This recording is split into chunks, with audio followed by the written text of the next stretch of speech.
नमस्कार मंडळी, स्वागत आहे तुमचं माझ्या चॅनलवर। आज आपण बनवणार आहोत एक पारंपरिक चविष्ट आणि सगळ्यांच्या आवडीची खमंग आळूवडी।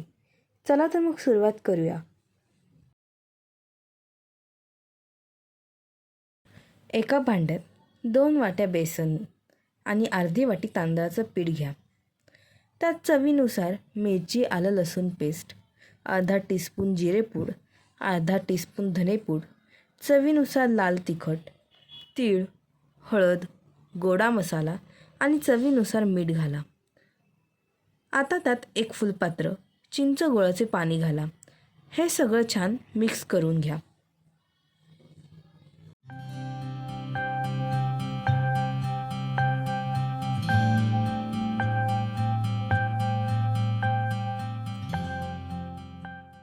पीठ सरबरीत असावं, ना खूप घट्ट ना खूप पातळ। आपलं पीठ तयार आहे। मी इथे आळूची पानं स्वच्छ धुवून घेतली आहेत आणि त्यांचे देठ काढून घेतले आहेत। आता पानं उलट ठेवून त्यावर तयार केलेले पीठ समान पसरवायचं आहे। पीठ सगळीकडे व्यवस्थित लागलं पाहिजे।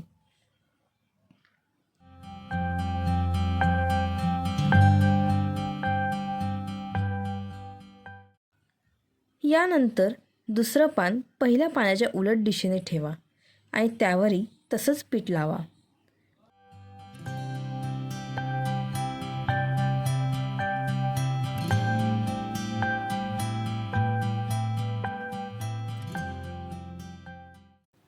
अशा प्रकारे 3 पानांची एक वळकुटी तयार करायची आहे।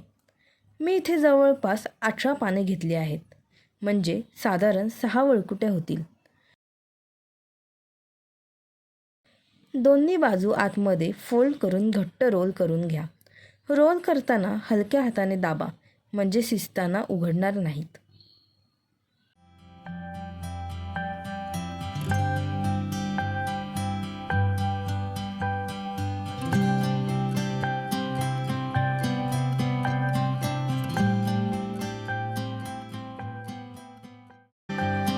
चाळणीला थोडंसं तेल लावून त्यात हे रोल ठेवा।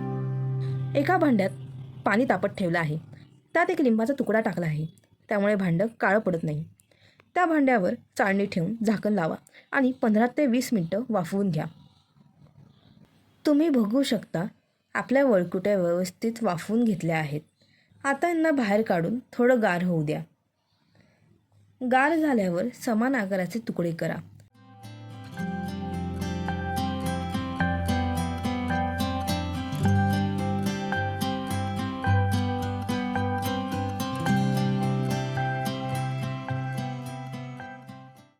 बघा, प्रत्येक लेयर किती छान दिसतीये। आता तुम्ही हे तुकडे तळू शकता किंवा तसेच खाऊ शकता। दोन्ही प्रकार खूप छान लागतात। मी थोडंसं तेल गरम करून हलका ब्राऊन रंग येईपर्यंत तळते। तुम्हाला जास्त कुरकुरीत आवडत असतील तर थोडं जास्त तळू शकता।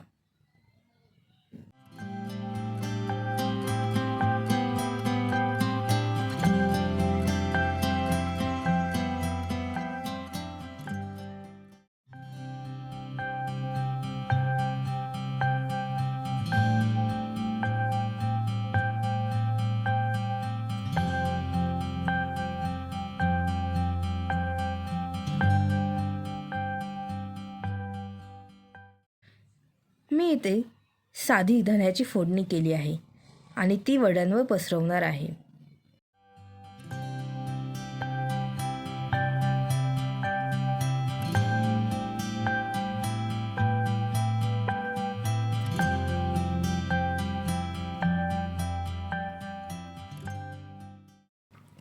वरून थोडे तीळ, बारीक चिरलेली कोथिंबीर आणि किसलेले सुके खोबरे घाला आणि तयार आहे आपली गरमागरम खमंग अळूवडी।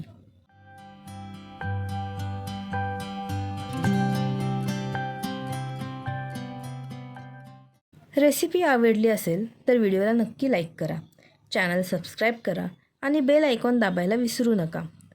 कमेंटमध्ये नक्की सांगा तुम्हाला पुढे कोणती रेसिपी पाहायला आवडेल। धन्यवाद। पुन्हा भेटूया एका नवीन रेसिपीसोबत।